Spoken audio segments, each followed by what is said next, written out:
be free. I will be free. I will be free. I will be free.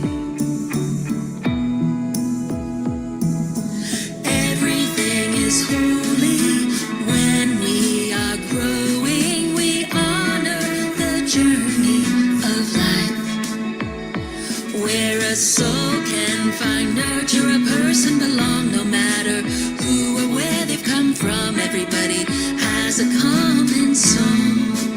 We will be free. We will be free. We will be free. We will be free. We will be free. We will be free. We will be free. We will be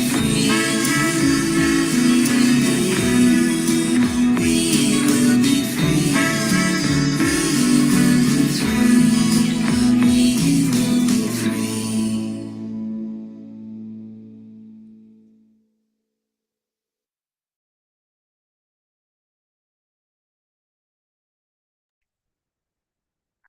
Well, hello and welcome, beloveds, to Nurture the Soul. Today, I am your host, Reverend Ellie Hutchison, and I am the Minister for Congregational and Community Engagement with the Faith Info Team. And we are a part of the Love of Church as the national setting of the United Church of Christ. I use they, them pronouns, and today I am sitting in front of a large window with some tall condo buildings behind me, and I have a blonde pixie haircut, and I'm wearing large gold rimmed glasses, a black sleeveless blouse with a small burnt orange dots throughout, and am wearing orange clay flower shaped earrings. And I have a number of tattoos on my arms and on one of my hands. Nurture the Soul is a weekly webinar series that provides you with a multitude of practical, educational, innovative, and formational resources to engage with the critical topics facing our communities right now. This webinar centers curiosity and care towards the collective liberation for all of God's creation. We feature an array of thought leaders to delve deeply into the topics that help us live into a gospel for such a time as this. And beloveds, we hope that this virtual space is a space for connection that cultivates a curious and loving community, and that you join us every Thursday at 3:30 p.m. Eastern Standard Time or Eastern Time for Nurture the Soul. And from time to time, you can look for special offerings. You can find a full list of all of our upcoming digital programs throughout the national ministry setting at ucc.org/events or on all of our social media platforms. Today, and all of our Nurture the Soul webinars are recorded, and a link will be sent out to you within 72 hours. You can also view the complete Nurture the Soul playlist on YouTube at a link that is going to be provided into chat. And beloveds, if these conversations move you, if what's offered here today helps to enhance your ministry or nurtures your soul, we hope that you consider donating towards the annual fund of the United Church of Christ by texting the letters UCC to the numbers 41444. These small tokens have huge impacts in helping us to resource you and your community in innovative and engaging ways. We want to thank you for supporting us and thank you for being with us today. And before I introduce this week's guest, I'd like to remind you of, pardon me, a couple features that can be found at the bottom of your Zoom screen. The first one is the chat feature, which has two little dialogue bubbles, one in the front, one in the back, with three dots in the middle. We hope that you use that chat feature to share where it is that you're zooming in from, what your faith community or tradition is, and perhaps maybe today sharing one word with us that brings you joy. We also have a Q&A feature because we will have an opportunity to engage our presenter today towards the end of our webinar. And that Q&A feature is also another dialogue bubble with the question mark that is in the middle of it. And one more feature that I just absolutely love because we are in the virtual world, it is your reactions feature, which is heart-shaped. If you click on that, you will see an array of different options. We see a heart coming up on that screen now. Because we love to see when something lands with you, when something that one of our presenters just sparks you an emotion in you, and you're able to share that back with us. And we're so grateful for all of you for doing that now. Thank you. Well, I would like to invite our guests to the screen this afternoon. We're joined by sociologist, liturgist, and a sacred music composer, the I'm going to say the Dr. Amanda Udis-Kessler, who is going to offer us a new way of thinking about ethics that is consonant with the commitments of our progressive Christianity and is an invitation to help us follow Jesus in times of violence, cruelty, and corruption. And so, Dr. Amanda, thank you so much for joining us virtually today. And I would love to know, what is it that is nurturing your soul, or how do you find your soul this wonderful afternoon? Thank you so much for having me. It's really a joy to be here. I think today, just by virtue of kind of being in this space, I'm finding myself with a mix of ease and peace on the one hand, but some excitement and good high energy on the other. It's just such an honor to have this opportunity and to be among so many other people who want the world to be what it could be. Oh, amen. Who want the world the way that it can be, right? So often we say the word, oh, well, it should be this and it should be that, but you're saying no, it can and could be this. And so I love that. So thank you for that. I just want to give a visual to everyone. We're going to be talking about this amazing book today. I had the wonderful opportunity to have Amanda reach out to me. Oh my gosh, it feels like a year ago now at this time, but or lifetimes ago, and really just engage me in conversation about why you thought this book was important. And we had hoped to feature this earlier this year, but because of timing, it just didn't work out. But Amanda and I were speaking last week, preparing for our webinar today, and we both agreed that there is no such better time as this than to have the conversation around this book. So I'm going to turn it over to you, Amanda. You have a very brief non-visual presentation. So those of you who are watching later, who are unable to view the screen at this time or later, that this is just a short presentation, and then we're going to delve into a conversation, because I think what I like about this book is it's a handbook. And sometimes with handbooks, it helps to be able to have somebody guide us through that book. So Amanda, I'm going to turn it over to you. Okay, thank you so much. So what I want to do, the book has 7 main chapters, and I'm going to say a little bit about each of those, and then I'll mention just 1 or 2 additional points, and then we'll move into the first part of the conversation. So the book again is called Abundant Lives, A Progressive Christian Ethic of Flourishing. And in the first chapter, I make the case that ethics cannot rest on principles such as rights, equality, freedom, or justice, because different people use those terms in different ways, some of which help people and some of which harm people. Happy to give examples later if you like. Instead, we need an ethic of flourishing that leads us to remake society so that everyone has a real chance to have a good life, and so that most of the avoidable suffering that so many of us experience is no more. So this ethic of flourishing begins with 3 claims. Any idea, value, action, organization, or institution that helps people flourish is morally good. I'll say more about what flourishing is in a minute. Second, any idea, value, action, organization, or institution that causes avoidable suffering is morally problematic.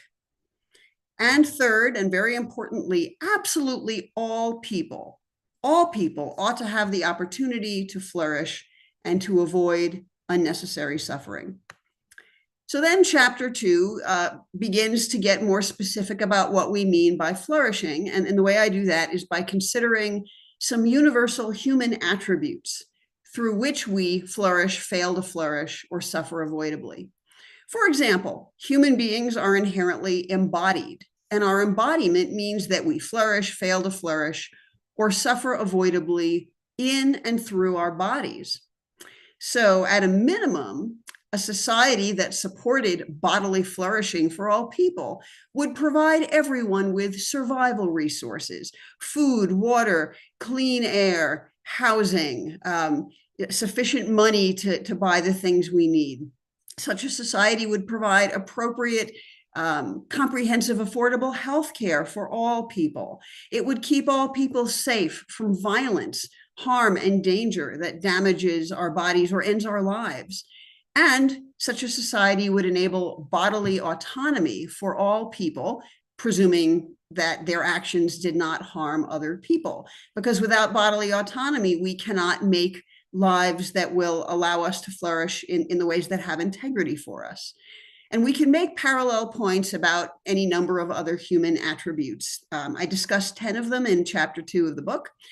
In addition to being embodied, for example, we are emotional beings. We are relational beings, meaning-making beings, learning beings, moral beings, and sometimes immoral beings. We're spiritual beings and creative beings and so on. So each of these attributes has certain preconditions that have to be in place for us to flourish. And if society is set up in certain ways, we are likely to suffer needlessly in and through these attributes when society is kind of structured morally badly. So then chapter 3 turns to the idea of what systemic inequality has to do with flourishing and suffering. And by systemic inequality, I certainly mean racism, sexism, and heterosexism, but I mean all forms: ageism, ableism, anti-Semitism, Islamophobia, and so on. And one thing we know about all forms of systemic inequality is that they all block flourishing and they all cause avoidable suffering. This is especially true for members of devalued groups, but it's ultimately true for our whole society. And I'm happy to say later a little bit more about why I think that second point, if anyone wants to ask. But as such, systemic inequality in any and all of its forms is inherently immoral. And an ethic of flourishing demands that we work against systemic inequality in all its forms, whether we suffer from it, benefit from it, or, as is true for so many of us, we both suffer from it and benefit from it. For example, I, as a white person, relatively well off in the class structure, benefit on those fronts. As a queer person and a woman, I certainly suffer those penalties. So those first 3 chapters describe an ethic that when I started creating it, it was entirely a secular ethic. When I personally moved into progressive Christianity, it became clear to me that it had a real consonance with progressive Christianity. So the other 4 chapters of the book begin to connect this ethic to progressive Christianity. Chapter 4 is about what this all has to do with the Bible and Jesus. So Jesus never, to our knowledge, used the word flourishing, but he said and did many things suggesting his commitment to human well-being and also to limiting avoidable suffering. In terms of things he said, that would include his comment about the Sabbath being made for humanity rather than the reverse. The 2 commandments he claimed were the most important to love. His parable of the judgment of the nations, when we see that the nations that did not do well, not individuals, nations, very important these days, the nations that did not do well were those that caused avoidable suffering and did not help their people flourish. Jesus also mentions the golden rule, like so many other religions and religious leaders have across time. The golden rule is a way of valuing the flourishing of others as well as our own flourishing. And of course, in his actions, everything from feeding and healing people to prophetic actions he took to challenge systems of power in his day that were oppressive and exploitative and so on. And in these comments and actions, Jesus echoed the commitment of the Jewish prophets from whom he emerged and in whose footsteps he saw himself as following. In chapter 5, I turn a little more directly to theology and notions of love and God and flourishing. So if we're going to love ourselves, our neighbors, and yes, our enemies, and I'm really happy to talk about that later if you like, because that's a big one, we need a new definition of love. We can't be restricted to those 1980s pop songs, kind of teenage emotional love. I do love those songs, but love is not an emotion, or rather, love is much more than an emotion. So in the book, I define love as the work we do to flourish in all aspects of our lives, and the work we do to help all other people flourish in all aspects of their lives. This means that love involves practical actions centered on making sure that all people can flourish as embodied beings, emotional beings, and in all other ways. To the extent that we can understand God as love, God becomes incarnated in our love, specifically in the work we do to support flourishing. This has special implications when it comes to loving our enemies. More on that if you're interested later. Chapter 6, loving ourselves and others is hard work, and it demands our commitment to becoming the kinds of people who can do this, who can love ourselves, who can love others, who can advocate for our own flourishing and for the flourishing of those we know and those we will never meet. Practically, to become the kind of people who can really work for flourishing, this means cultivating virtue in ourselves, working on our psychological healing. So many of us have that work to do. I'm certainly among them. Developing spiritually through spiritual formation practices, educating ourselves about how systemic inequality works and how we can struggle against it, and so much more. And chapter 7 points out that work for justice is work for human flourishing, and it represents a kind of public love. Now, plenty of important theologians and pastors have talked about the relationship between love and justice. And one way I like to think about it is justice is how we love people we will never meet. So we can understand our congregations as what I call in the book spiritual fitness centers that help equip us for the work of love, which is to say, the work of flourishing.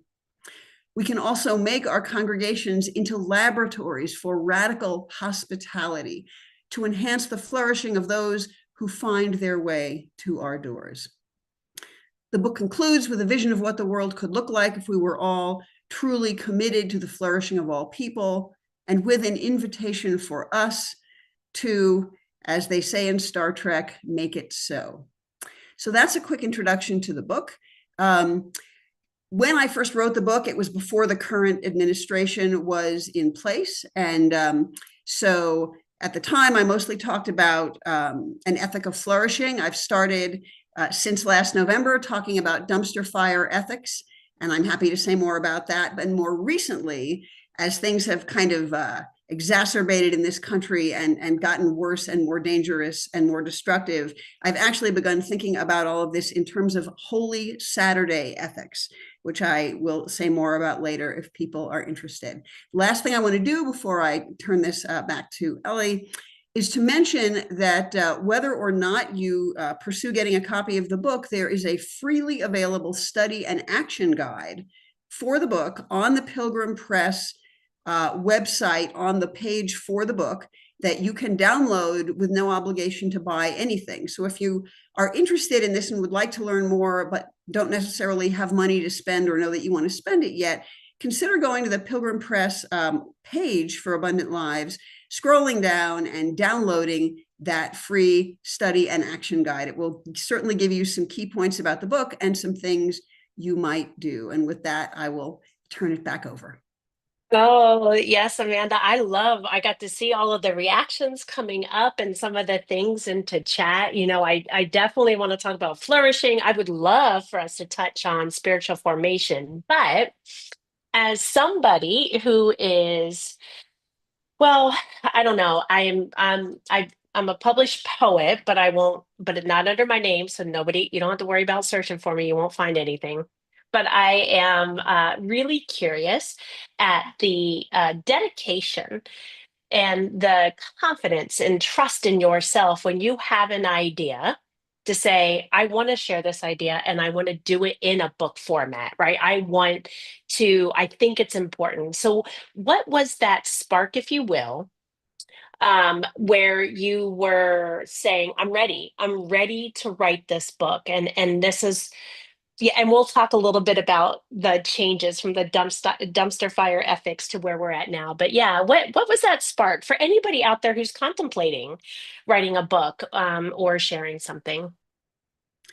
Well, first of all, because I've written music for so long, I've had essays in other books often. I actually have a prior book. My doctoral dissertation became a book. So I have some unfair advantages in having built my confidence over many years. But there was a distinctive moment when the way I was thinking about ethics kind of took off, and I knew I had to do this project, though I wasn't entirely sure what the final product would look like. Back in about 2014, a young man named Elliot Rodger committed a mass shooting and stabbing in California. And in response to that, a right-wing media personality, recently deceased now, called Joe the Plumber Wurzelbacher, had written an open letter to the parents of the kids that Elliot Rodger killed. And I and many other people saw this open letter. And one of the things Joe the Plumber said in it was, as harsh as this sounds, your dead kids don't trump my constitutional gun rights. And I still remember reading that line and having the absolute center fall out of my life. It was as though everything had just changed. I knew that this sentence and this sentiment was evil and wrong and immoral. And as I meditated on it, I realized I could not articulate what made it so wrong. And so I'd already been thinking about ethics and doing a little work kind of in this direction. But that moment made me realize I have to find a way to articulate what's going on here. Why is this problematic? What can I propose? What can anyone propose to kind of replace this way of thinking? And for me, the key in his sentence is he uses the term rights. Well, lots of us who lean politically and religiously progressive are really committed to rights, and we see rights as a moral issue. Well, Joe the Plumber saw rights as a moral issue. He saw gun rights as a moral issue. And so in thinking about that, I realized, rights are not one thing. They can mean different things. They can be used different ways. They can be used for good or ill. And that really was the genesis of all this. I started working on the book. I initially wound up with a contract with a progressive Christian publisher who has since folded. But the moment I got that contract, I said, okay, I'm going to do this as a progressive Christian book. And then when that happened, I was incredibly blessed that Pilgrim picked it up. So that's how the book came to be. Yes, I love that. It's so interesting, like this role of empathy in the world of Christianity, right? And even in our contemporary society now is really something it is percolating, if you will, to the top for me, especially since finishing your book and then having a conversation with you last week. I've already had three different conversations around empathy and the fact that you just brought it up with that, right? Because that's what I heard, right? When you shared a little bit about um, what this gentleman had said, uh, is where is the empathy when we talk about, well, what is empathy? Is it truly possible for everybody to have? And then what does it look like in regards to our Christianity, right? And so I'm curious, how has, if anything, has empathy influenced And that's something we can hold on to, because I really do want to ask you, because I think it's related to the question of you talk a bunch about ethics in your book. And so I'm curious about, what is ethics and how do you see ethics and Christianity blending together? And then what does that look like in regards to that empathy question that I just brought up? Sure. So I think of ethics as systematic thinking about morality. And the way I personally came to Christianity, which was late in life, I grew up a secular Jew. I spent 30 years with the Unitarian Universalists and went to seminary to be a UU minister, which did not happen. But I kind of entered the progressive Christian story in such a way that I myself see following Jesus as a spiritually grounded moral path or moral commitment. The two great commandments, the command to love our enemies and so on, require a lot of virtue cultivation and a lot of consideration of, for example, again, the golden rule, which I mentioned before. So I see ethics as a way of taking that commitment to morality and placing it in a larger conceptual framework. There are any number of conceptual frameworks out there for ethics. I've considered a lot of them, and what I do pulls a little bit from some of them. But basically, because I'm a sociologist by academic training, I see myself as a kind of systematic thinker. And so when I think about morality, it's going to be in some kind of systematic way. That's just the sociologist in me at work. And in terms of what all that has to do with empathy, I think there may very well be people who just have been gifted with empathy. It's simply what they were born or raised with, or their families or communities sort of cultivated it in them, which is wonderful. Because that is not my particular background necessarily. For me, empathy is a kind of virtue cultivation. It is something that those of us who have struggled to stay well connected to others emotionally and relationally have to work on. We have to let our guards down, and we have to learn to trust maybe more than we initially learned to trust in our lives. And so we can make space for empathy and for feeling safe enough and resourced enough and abundant enough to be able to care for other people without getting into zero-sum or scarcity mindsets.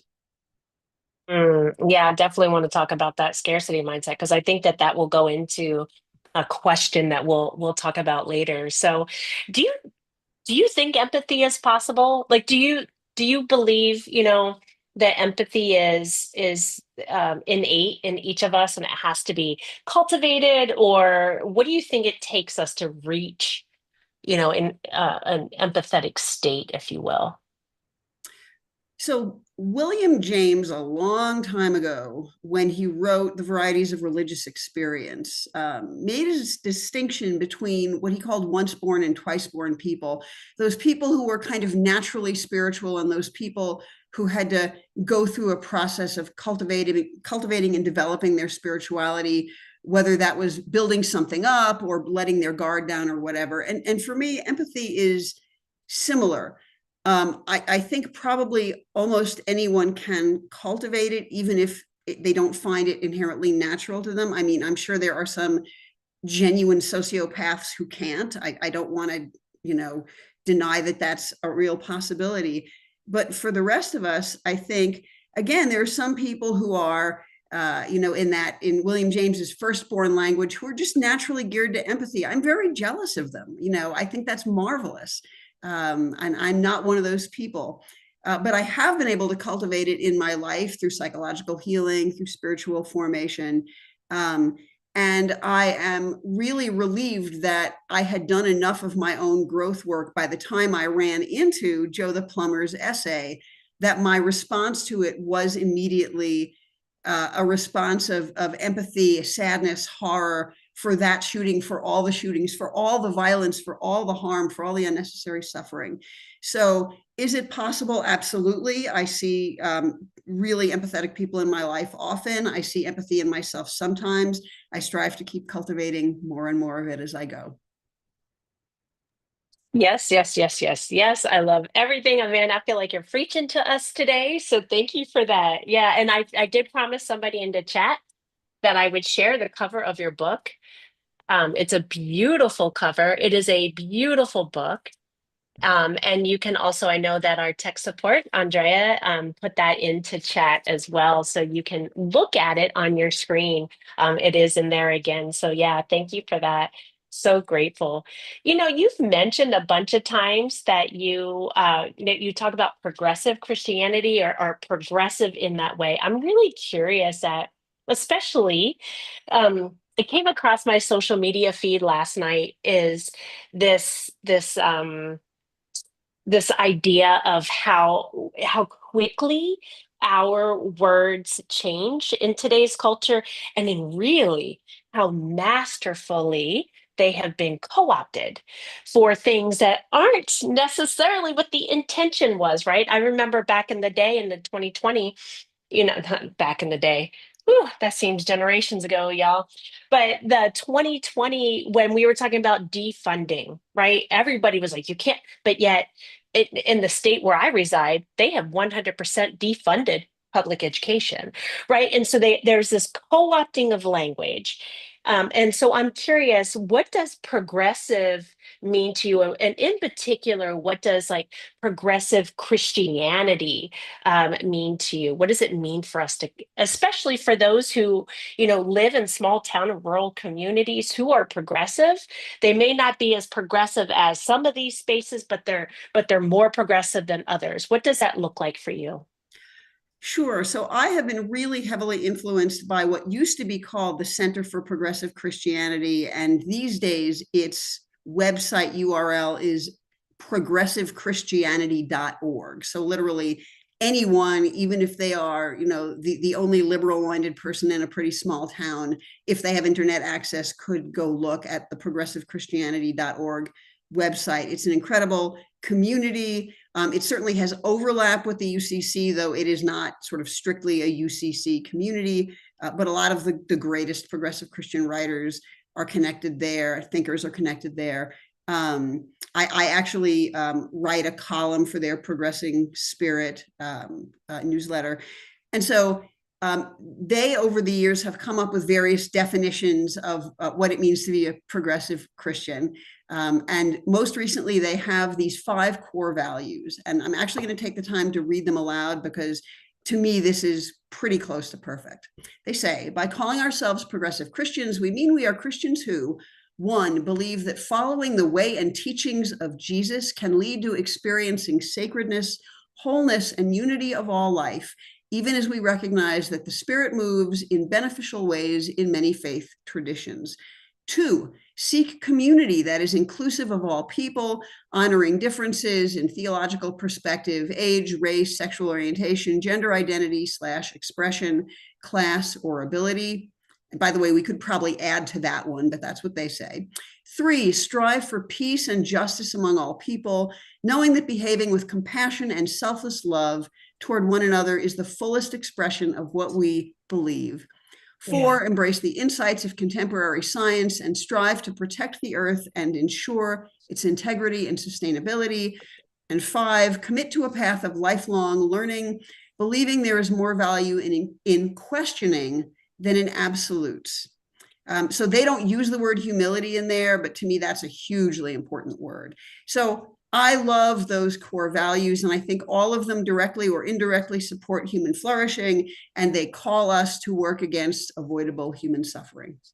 Yes, yes. Oh my goodness, I love that. And I must say too, Amanda, that I've been able to, as you've been talking, managing the viewing the chat list, and people, you all should be my co-host because you are in my head wanting to ask the questions that I also want to ask. So I'm really excited to see that we're on the same page and that you're inviting us to feel and to think these things. And I love that curious space. I love that curious space for sure.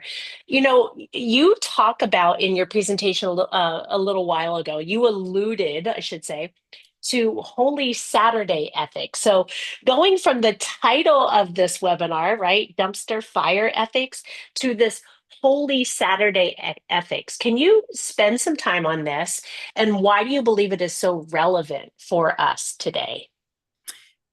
So the dumpster fire ethics piece of that, I hope is fairly obvious when we think about what has been kind of going on in the country this year, and especially the extent to which the strategy of the current administration has been to flood the country and flood the media with action after action after action after proclamation after proclamation after proclamation, designed to dismay, dishearten, and disempower people with values that probably many of us gathered here today share. And so in that sense, the idea of a dumpster fire kind of came clear to me early in the year as I was watching this unfold. Over the past month or so, though, I have found myself thinking a lot more about Holy Saturday. And to be really careful here, I don't mean Holy Saturday as we think of it now. I don't mean the day that we sort of begrudgingly shut up for a little while we wait with great anticipation for Easter. I mean the first Holy Saturday.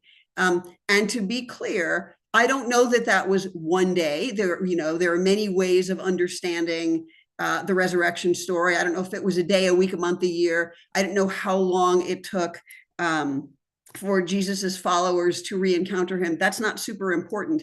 But there certainly was this period of time, whatever it was, between his death and his resurrection, again, however we understand that, during which time his followers had no hope. His followers were terrified. They were probably howling in despair. They were probably, sleepless with grief and horror at what had happened. This person who they thought was going to be their liberator, who modeled this way of being in the world, who had this incredible faith that they were struggling to take on themselves and to live into themselves, had just been summarily, horribly tortured and murdered. And here they all were, living under occupation, living under violence, no idea whether the authorities were going to come after them or not. That first Saturday, whatever that Saturday was, whatever it meant, however long it lasted, we aren't there right now liturgically. We are in ordinary time liturgically. But politically, I'd like to propose that we're in something pretty close to Holy Saturday. I mean, in terms of the state of our society and the state of our world, the harm being done to people being disappeared, killed, arrested, having their rights taken away, having their history, our history erased from public monuments, from libraries, from websites, all of the harm, all of the avoidable harm that is being done now to lift up a set of values centered on cruelty and domination and power, in which every temptation that Jesus ever managed to avoid and taught us to avoid, they are not being avoided by the people in power these days. They are being assiduously lived into and causing so much harm. This is as close to Holy Saturday for us as I have ever seen our society politically. Again, I'm not talking about the liturgical season.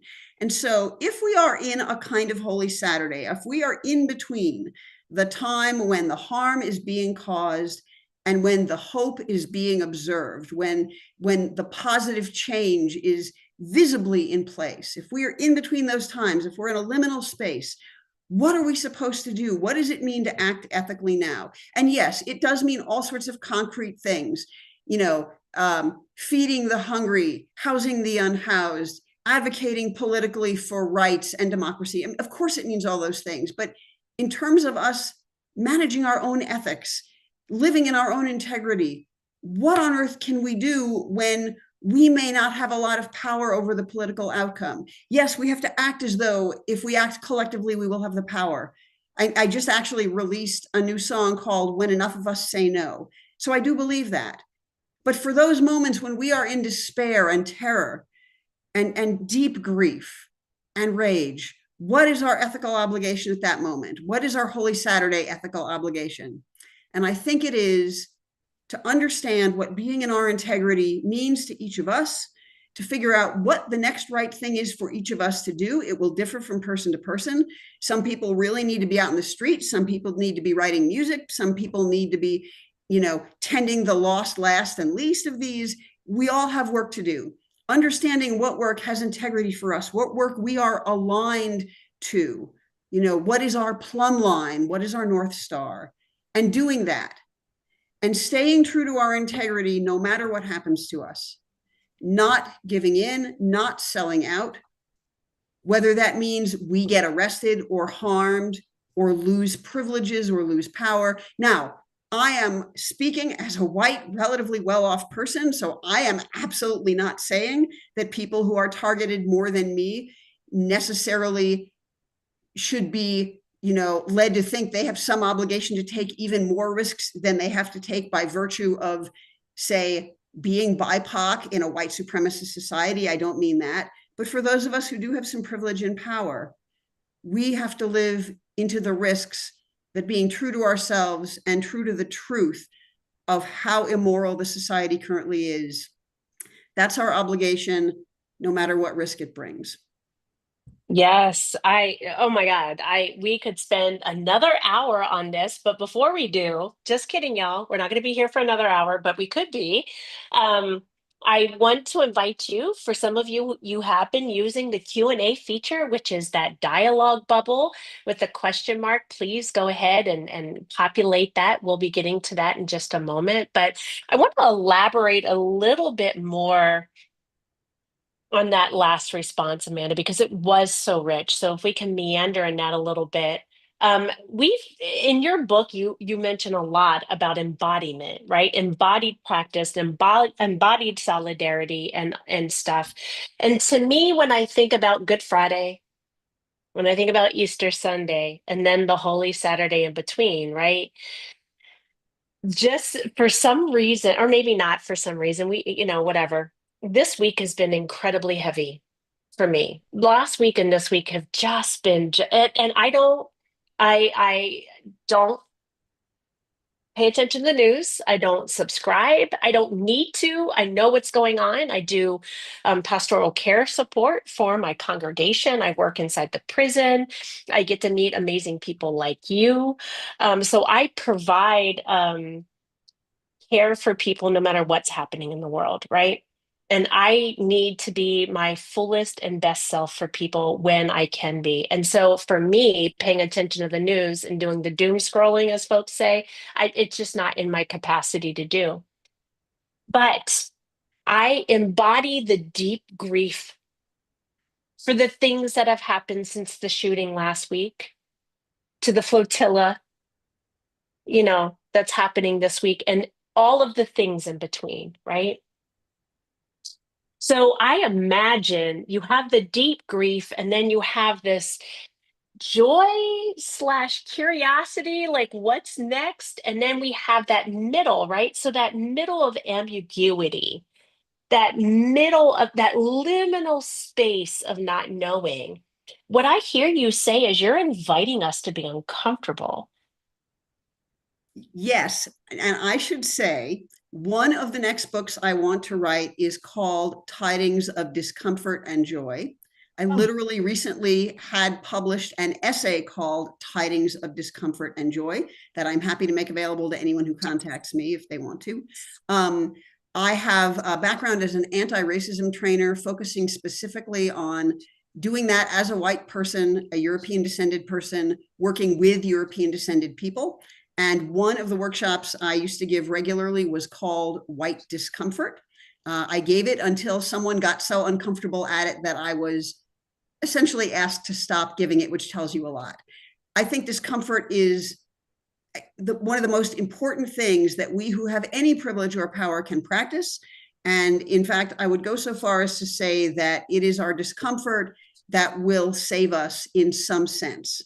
And by that, I mean that only if we are willing to engage our discomfort, learn to live with it, learn to have it flow through us and out of us, learn to understand what it's about, and learn not to run from it, learn not to numb ourselves from it, learn, find ways of rejecting all the temptations and distractions and addictions that keep us from being uncomfortable. When we are willing to be uncomfortable is when we are probably most open to spiritual growth.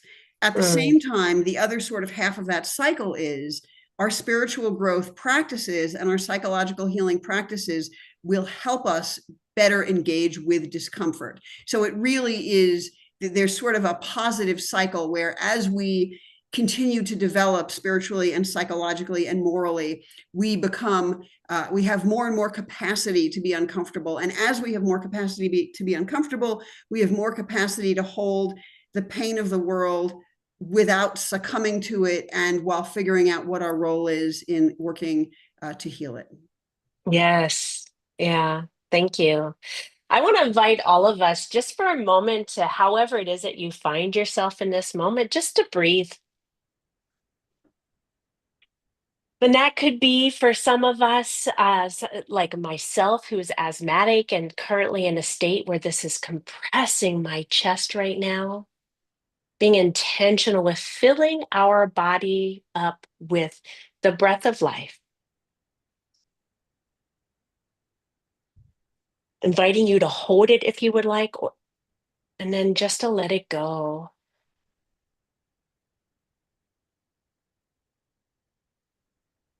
What a gift it is to be here amongst all of you virtually. I know I can't see your faces, but I feel you.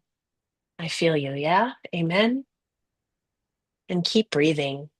Because Amanda, man, you might need to take some deeper breaths because everyone's got all these great questions for you. So I think based on the last question, I'm gonna, and if you've asked a question earlier, I promise I'm gonna get to it.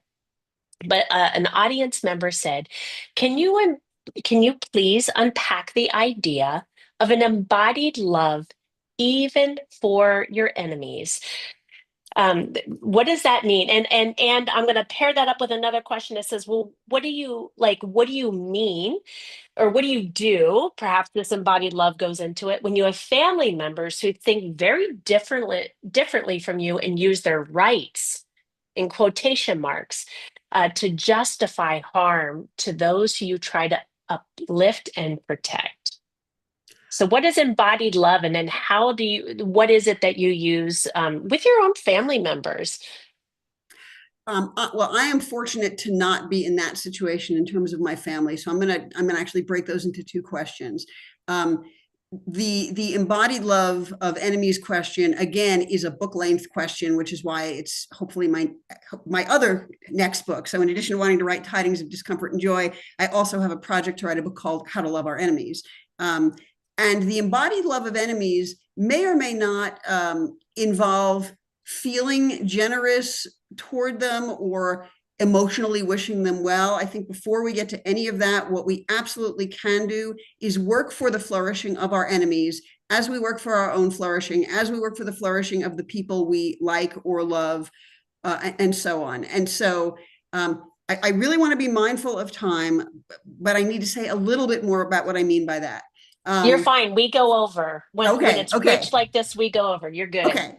So if I think of my enemies as people with whom I share nothing other than the human attributes of embodiment, emotion, and so on, if I share nothing else with them, nonetheless, that means, so even at that minimum, and so I am not going to deny that I have enemies. I mean, there are people in the world trying to take my rights away right now, literally. And I don't just mean mine selfishly, but as an example, as a woman, as a queer person, I have enemies. And those enemies and I all need the same basic preconditions to be in place for us to flourish in our bodies, in our emotions, in our meaning making, and so on.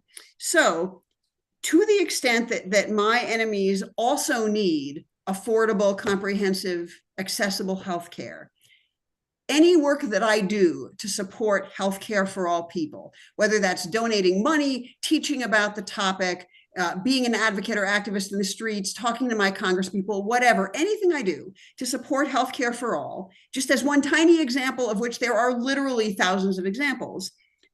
If I'm supporting healthcare for all, I am practicing the love of my enemies, because my enemies need healthcare for all as much as I need it. No less, no more. We are embodied. They need the same access to healthcare I do. They need the same bodily autonomy I need. They need the same access to survival resources. So if they think they are somehow going to have good breathable air and I'm not going to have good breathable air, speaking of breathable air, I have bad news for them. the air is the air. And when I think about this, I think about, I like Matthew's version better than Mark's in this case. The idea that we love our enemies to be like God, who sends the rain on the just and the unjust. Okay. So I look at that and I go, so the rain that falls is the rain that allows crops to grow, is the rain that gives us something to drink, is the rain that cools us off when we're desperately hot in Arizona. Since you're in Arizona, I mentioned that.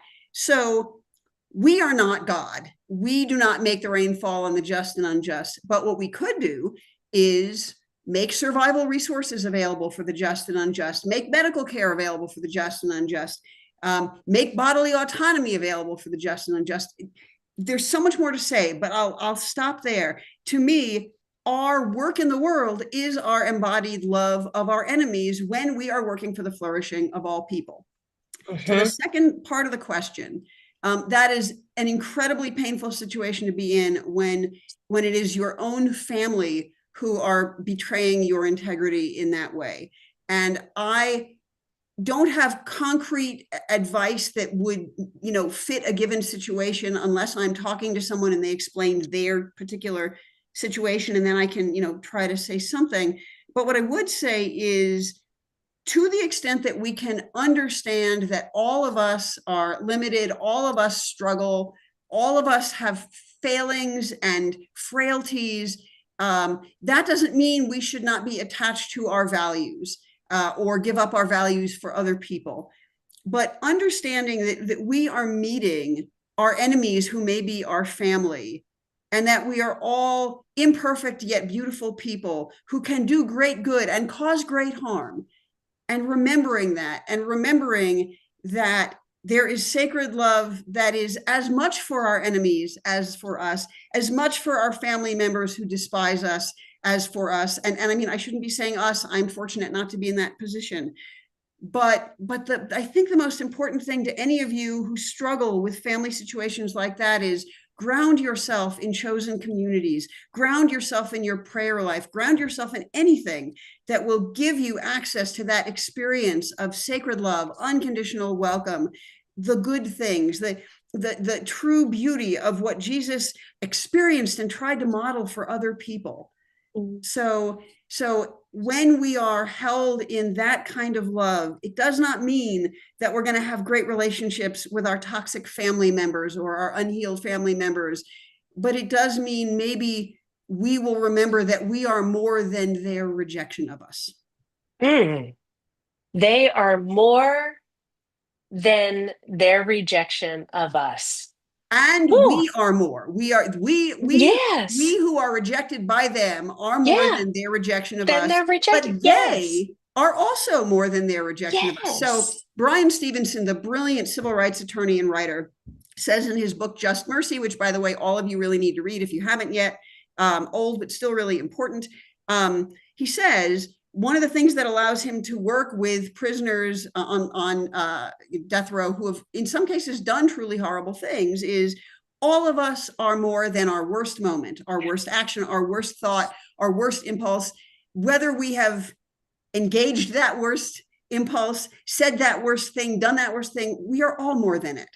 It doesn't mean it's not true. It doesn't mean we don't have reparations to make, amends to make. It doesn't mean that if we have a gift for the altar, we should not lay it down and go be reconciled with our sibling and then give the gift. Absolutely, we should. But we are not reducible to our worst action, and therefore neither are our enemies. Love it, love it, love it. And I think I'm going to combine a couple questions here because I think they're similar. And I'm going to forego the last question I wanted to ask, right?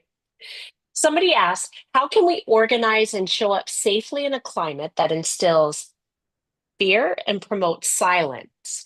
And I think that I can tie that together as well as for you to expand, because I think you've touched on it already, is your understanding of flourishing. So how can we organize and show up safely in a climate that instills fear and promotes silence, and while expanding our understanding of flourishing? Oh, okay. So first of all, I would never tell anyone to put their life at risk unless for whatever reason that is what they feel called to do in their own prophetic witness. So it is not my call how someone else engages in activism in unsafe contexts. And I do not want to be misunderstood as suggesting that.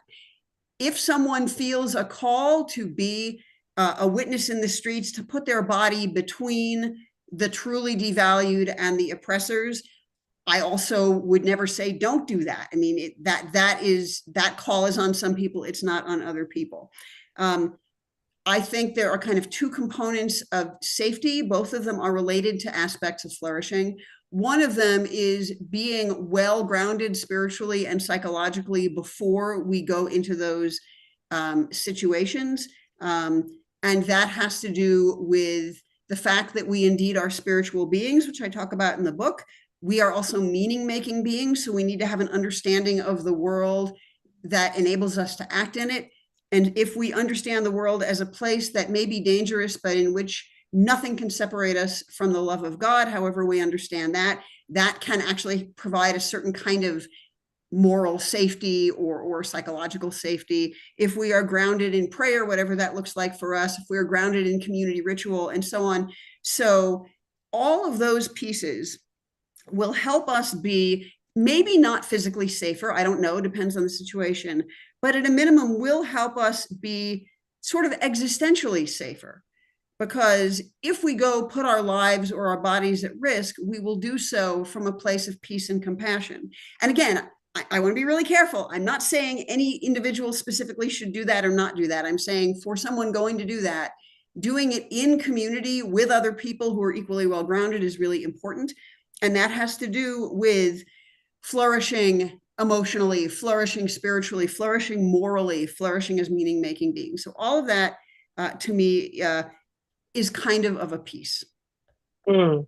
And I think too, right, what I hear you say, and not to oversimplify at all, is it's about being in relationship, right? So it's about being in relationship with ourselves. We have a number of people sharing in chat, and we have some other questions that talked about, well, who are the privileged people that we're talking about, and what does it mean for us to feel uncomfortable? I think that is, and I love how you continually refer to, I'm not asking our trans siblings, our BIPOC communities to be the forefront, right? It's there are certain situations where we are safer than others. There are, if you were clergy, wearing the clergy, attire allows you some privilege. So all of these things, like we all are in relationship to the privileges that we all individually come with, even if we're a marginalized community, right? But you have to be in relationship with yourself to, one, know what you're capable of. And then two, when you say a yes to something and have to take a step back and be like, oh, shoot, that is not how I intended it. And or my expectations for the action was this. This is what the reaction was. How do I find the relationship so that way I don't get discouraged? So that way I don't blame the other. And that I move forward in that long arc of justice, right? We talk about the arc of justice, but not the long arc of justice is what Reverend Sarah Green, a friend of mine, says. She's like, we forget about the long part, right? So what I hear you say is about being in relationship, not only with one another, but with ourselves, and understanding what it takes. And I think too, I think I've said this in a number of Nurture the Soul webinars, is this rush because the state of capitalism has us moving at this pace, that we don't allow ourselves the time to sit back and go, let me truly reflect. Where did I feel it in my body? Why did I feel it in my body? What happened that caused me to feel it in my body? You may or may not know. And then how did I respond? What can I do differently? What can I do to say, ooh, man, these last 2 weeks have taken it out of me. I'm going to have to take a step back. But because I'm in relationship with people with similar interests, and even people who come from different ideologies and practice on that interest say, I'm going to take a step back for a little bit because I think communication is also important, right?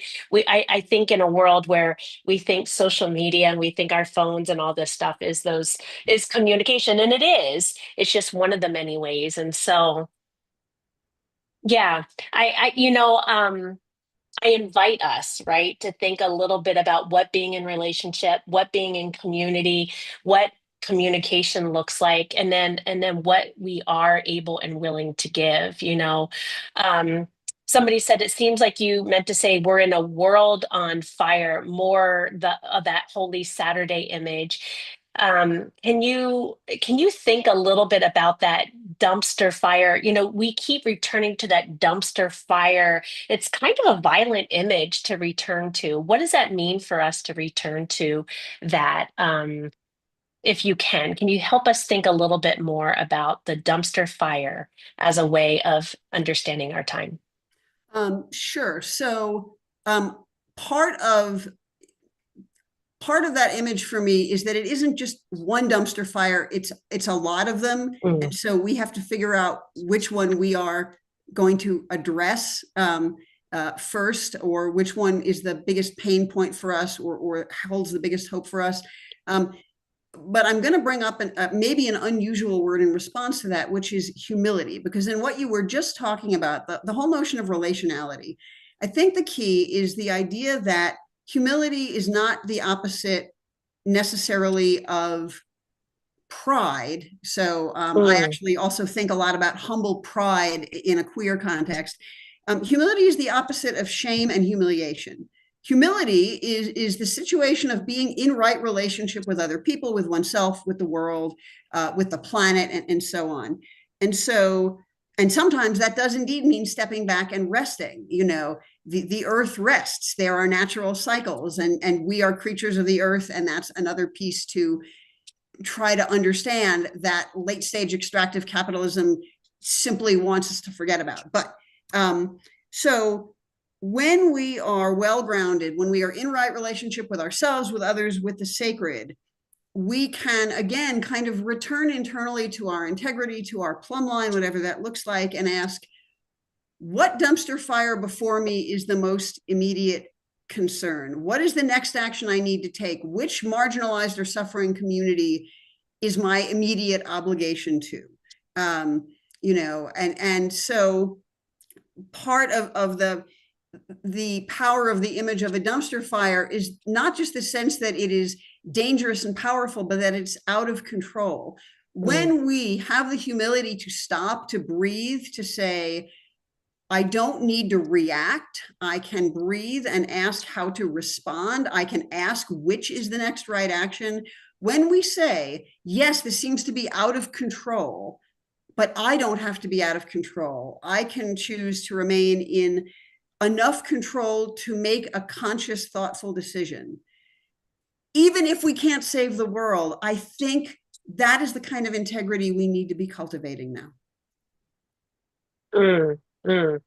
Oh, man, we could go on forever. I love this. This has been such a yes, and thank you for naming the need to rest, to slow down, all of that. I just really, there's just so much that we could go into, and I want to say too, if you have a question that has not been answered today, or you're rewatching it, you're sharing this webinar with somebody else, you can reply back to the invite, the email where you got the invite from, and the email where you will get the resources and the follow-up link to this.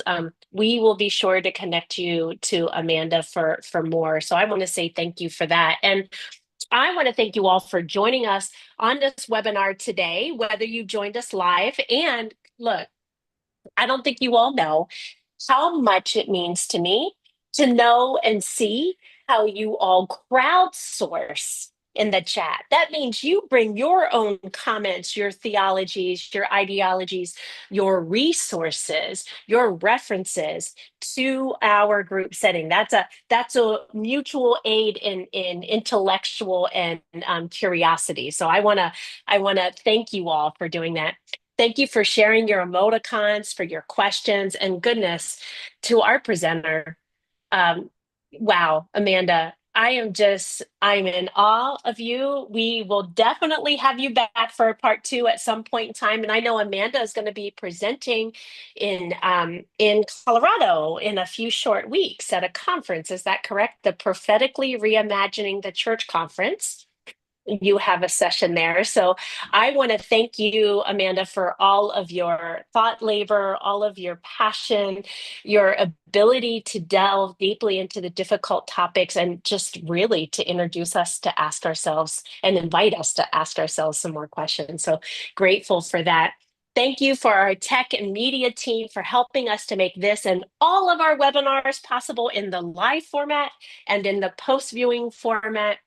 I want to invite you all to join us next Thursday, September 11th, for part one of a three-part series on addiction and families. In part one, we're going to be talking about family matter and families matter, how addiction and our spirituality are connected to one another. And so I really do look forward to seeing you all again virtually next week. And with that, I'm going to turn it over to you, Amanda. I think you're going to take us out with a benediction if you can. Absolutely. Receive now this blessing. May the Creator who created us to flourish infuse us with the sure knowledge that each of us deserves to flourish.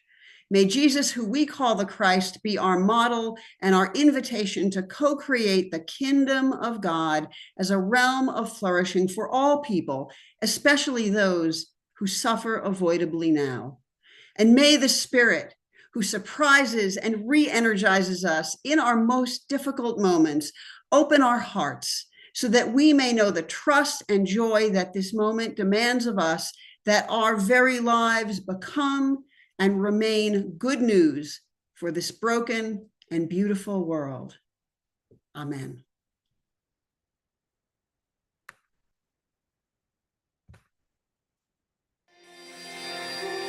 Siblings in Christ, if you are moved by this conversation, if what's been offered here has helped enhance your ministry or has nurtured your soul for the journey, please consider donating to the annual fund of the United Church of Christ by texting UCC to 41444. Your support will help to provide programs like this, which are an essential part of our ministries in the United Church of Christ. Thank you for your support. Be blessed on your journey and know that you are not alone. We are holding you in prayer. Amen.